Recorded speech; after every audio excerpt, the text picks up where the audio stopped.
Recording is in progress. I'll just get my tea.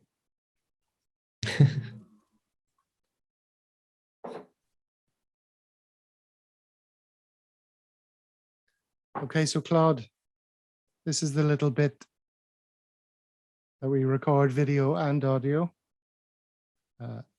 Assuming all goes well and I can work out how to edit this and all the rest of it. I'll be doing many more of these, but this is just a little trial run. So this is where we talk about things that we didn't talk about in the audio recording. Perfect.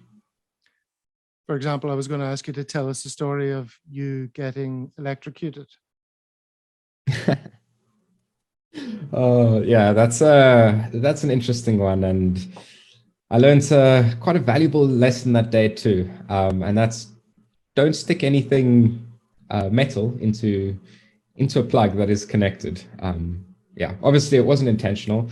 It was a very, very cold day in Bulgaria. It was about -8 degrees Celsius, which is around about -17 Fahrenheit. And I decided to turn my heater on naturally. And unfortunately, that's the day my heater decided to break. I had the whole thing laid out on a table, looking at all the pieces, trying to work out where the problem is. I ended up finding the problem. Turns out it was a cable that had corroded and it wasn't connected anymore.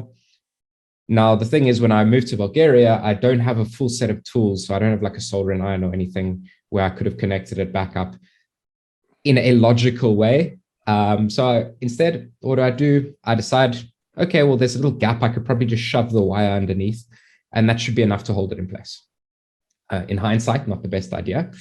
So I shove that wire back under, looks sturdy, everything looks great, put the entire heater back together, plug it in, and it works for about 5 seconds. And then it turns off again. So I'm like, okay, well, what the hell just happened? It turned on, now it's not turning on. So I have a look at where I know the problem is, and I see, okay, the wires come loose again. So instead of being like, you know what, let me just throw this pile of crap away, and then instead get a new one, I thought, no, it's fine, I'll just shove it back under. And I'd forgotten to unplug it because I'd been plugging it in and unplugging it so many times during the repair process, trying to find out where the problem was, that I didn't realize it was still plugged into the wall. So I stick a screwdriver into the place where I need to shove it under the connection, and obviously a metal screwdriver. I complete the circuit and I get a massive jolt of electricity through my body, jump back, let out a little yelp like a chihuahua out of surprise. And then, yeah, I was a bit shaken up after that. So luckily on my watch, it's got a little ECG scanner. I turn that on to sort of see what the situation is. And it's just a mess. It's just like my heart's all over the place. I'm thinking, oh no, I'm feeling a bit lightheaded. So I sit down for a bit to sort of find out, like, am I okay? And after about like 2-3 minutes, everything calms down. My body comes back to normal, take another reading, heart's normal. Okay. So I think that should be fine. So in the process, I didn't realize that my blood sugar had actually significantly dropped as a result of the shock to my system. And I just went about my day, and towards the evening, I started feeling like quite dizzy. I ended up live streaming as well that night. I don't know why I did that. So I'm live streaming, and all of a sudden I'm slowly starting to lose my vision. And I think, okay, cool. Let me just cut the live stream short. I'm sitting there. I'm like, okay, maybe I should just go to the hospital to play it safe. So I went to the hospital. They checked me out. Everything was fine. In Bulgaria, they said I'm very cold, so they prescribed me some Coke for the sugar and some whiskey for the coldness. So they said, just have a drink when you get home. Here's some magnesium to take over the next few days or whatever, and then just take it easy the rest of the night. So everything was fine in the end. Yeah, don't play with electricity. Rather, don't try to fix things, especially when they're plugged into a wall. So that was the story that I experienced when trying to fix an electric heater, instead of just buying a cheap one off of the internet, which, I mean, they're not expensive things and they do the job. So Well, my kind of doctors, by the sounds of it. Yeah, it was literally just when you get home, have a glass of whiskey and have some Coke and you'll be fine. Right, I'm getting lots of noise coming off your microphone, like taps and crackling and that. When you get excitable. Still, let me I check. only noticed it towards the end there, but it might have been going on for some time. But I mean, this is good because it shows the punters how much I improved the sound quality Yeah, for the podcast. So that's absolutely fine. let's Let's keep talking. No, let's keep see. talking. Well, Sure. you can. Okay. I'll tell you if it comes back. So how long were you feeling the sensation of being electrocuted? Just a split second? Obviously the initial jolt was, it didn't last very long. It's literally a split second, and then you sort of feel the effects for a good couple minutes afterwards. So I'd say it took me about 5 minutes to normalize and get back to my regular self. Yeah, once when I was like about 20, I was in France and I grabbed a European 2-prong plug like that for some reason. And I obviously pushed it in far enough to make the connections. And then I felt, go through me for, maybe a second or something. But thankfully it wasn't a big drama. I was wet too coming out of the shower. So thankfully I wasn't in a pool of water or something. Otherwise it could have been French toast. Yeah, that could have ended quite badly. All right. The other thing we were going to talk about was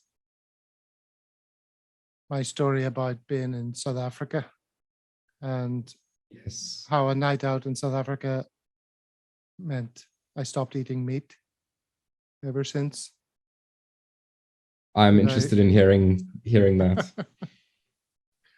Okay. Well, I was in South Africa diving, and I dived in various places around the coast. And the end of the trip was to dive with great white sharks in Hans Bay. You know what that is? Yes, in I the do. cages. And I was with this guy who is quite a famous guy. Discovery Channel did a thing on him, called him the Shark Man. He's well known for like hypnotizing sharks, by holding their snouts, rubbing their snouts, and like turning them upside down in the water. And like he was one of the first guys to sort of popularize that. Anyway, he's an Afrikaans guy. He's an Afrikaner. And Yeah. like he's sort of what I would sort of, in many ways, he has traits that are typical of Afrikaners. He's a big, gruff, tough living sort of dude, and sort of uncompromising, incredibly male, and he's like, come out with me tonight. I'll take you to a fantastic Afrikaner place. And I was like, all right. So we went out to some place in the middle of nowhere. It was like a scene from a movie, like a dusty road. It was him and his brother. And we walked in and it was just like a raucous bar full of real rough, tough types, lots of checked shirts and, big muscles and tats and facial hair. And as for the men, no. And he said, mate, we've got to have the specialty of the house is a lamb's neck. And I was like, a what? He's like, yeah, lamb's neck. It's the sweetest, most tender meat. And I was like, okay, well, when in Rome. So we're there and we're all drinking wine and sitting around at a table. And there's just all big men with beards and muscles and red wine and cigarettes. And there's smoke everywhere. And people baring their teeth and lots of manly slaps on the shoulders and stuff. And then the lamb's neck came out and it was literally some vertebrae on a plate. And the guy I'm with like is sticking his fat fingers into the vertebrae and he's like gouging out a little medallion of greasy meat and he's looking at that sitting there and red wine and fags and I start eating mine and it was just a horrific night it was fun, but woke up the next morning feeling like death, you know, and just disgusted at everything that had gone on the night before in terms of all of that. And I had to fly out that day out of Cape Town to go home. And when it came time for the food, I asked the hostess, "Do you have anything meat free?" Because I just couldn't face the idea of eating meat. And she gave me the vegetarian food on the plane. It was fine. And then I got home and I didn't want to eat meat that next day, or the next day, and I started feeling better and good about myself, you know. And my digestive system began to work the way nature intended. And I started researching it and all, and then just from that point on, it's like, I don't need to eat meat. It's not doing me any good. In this day and age, there's plenty of alternatives. Up the veggie count. Which is why I looked at picture of else today. No, that's interesting. So was it just like poorly cooked, or did it just not taste nice, or well, first of all, it was. Did you just wake up? It was vertebrae. You know, that's not nice.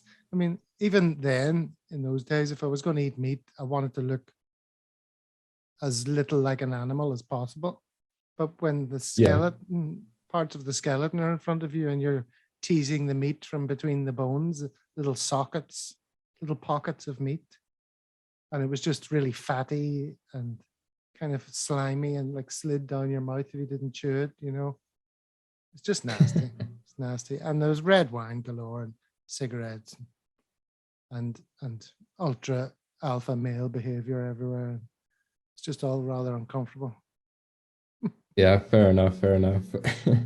So do you eat no meat, or do you still eat fish, or is it just cold turkey on all meats? No cold turkey or fish or no, I don't really eat any meat at all. I don't eat meat. But I mean, I don't run about telling people about it, you know. I eat whatever I want to eat, same as you. Yeah. You know, that's all there is. Okay, what else are we going to talk about? It started raining here. Jesus. All right, so Claude, you're a South African living in Bulgaria. Have you any stories for us, like which demonstrate culture shock, or, you know, any difficulties you had settling in there? I'm not sure too much about difficulties, other than maybe sort of that language barrier and slight cultural differences. But I think one of the main things that stands out for me, at least coming from a country like South Africa to Bulgaria, was the one night I was out with a whole bunch of work colleagues. We're having a couple drinks. The evening got quite late. I think it was about 2 a.m. And then it was time to go home. And funny enough, the guy I was with at the time, who I was staying with, he left without me. So I'm in a completely foreign country. I'd been in Bulgaria for about not even a week, like 2 or 3 days. And I don't even know my address in the country. So now I need to try and navigate from the bar that I'm at to the place that I'm staying. I also didn't have a phone at the time. I was still in the process of getting a SIM card. So I had no way of contacting him. So I was still with this lovely lady at the time. We were having a chat. And then eventually it was like, okay, what do I do? So eventually she helped me out. She managed to get me in contact with him through Facebook. Then from there, I basically messaged him. I'm like, listen, dude, where are you? I've got no way of getting home. So he's like, oh no, I could see you were having a good time with her. So I thought I'd just sort of let you do your thing. I'm like, yeah, that's all good and well. It's just that I've got nowhere to get home now. So he ends up sending me the address, and I say to him, like, can you please help me get home now? In the end, she ends up calling a taxi for us. She was like worried about me, obviously wanted me to get home safely. So the taxi driver drops us off. We get out of the taxi, and the place I'm staying is nowhere in sight. End up whipping out Google Maps, and appears that the taxi driver took us to completely the wrong location. So luckily it wasn't too far away. So we decided to just walk to the apartment. So I'm busy walking home with her, and we end up turning into an alleyway. And the thing about Bulgaria, and especially Sofia, is the buildings are a lot of crackling, dude. I don't know why. really Stop you. It's really building up now. It's unignorable. You got to an alleyway, remember?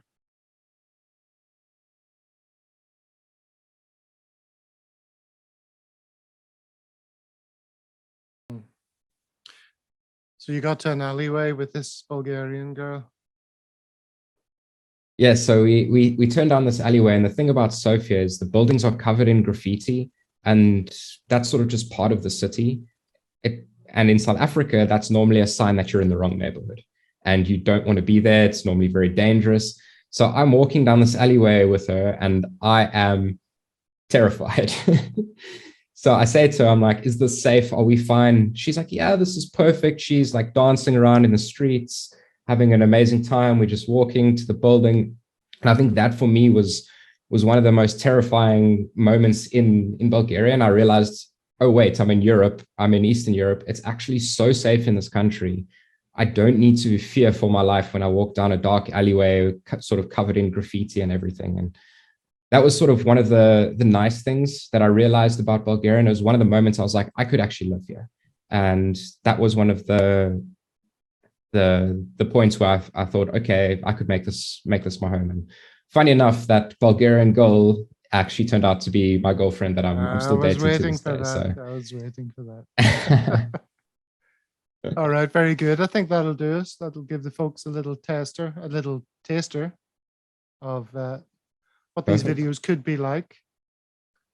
If there were any audio issues on this, I'll try and sort them out, but it might be an indication to the listener of how much work I do to make the podcast sound good.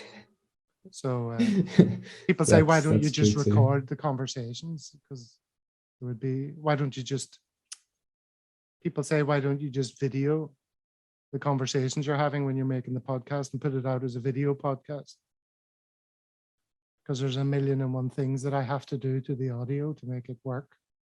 And you can't do that if it's video. You have to put up with all the people talking over each other and misunderstandings and all sorts of nonsense. But anyway, thanks for doing this. No problem. We're talking over each other. That's very irritating for the listener. Go ahead. Exactly. No, I was just gonna say, you can hear it in your editing. It sounds like the conversation's flowing. Obviously, when we having the talk, it's very stop-start every now and again when we sort of shift into a new conversation, or we're trying to work out how to say something. So I think you do a really good job overall with the editing, and I'm actually really looking forward to the release tomorrow. Should be tomorrow morning with Felix Felix, right? It is tomorrow morning, just to date this video. So now everyone will know how long it took me to edit this. Probably about 2 weeks. All right, thanks, Claude. Take it easy. Yeah. Perfect. Thanks very much, Gavin. Have a good one. Ciao.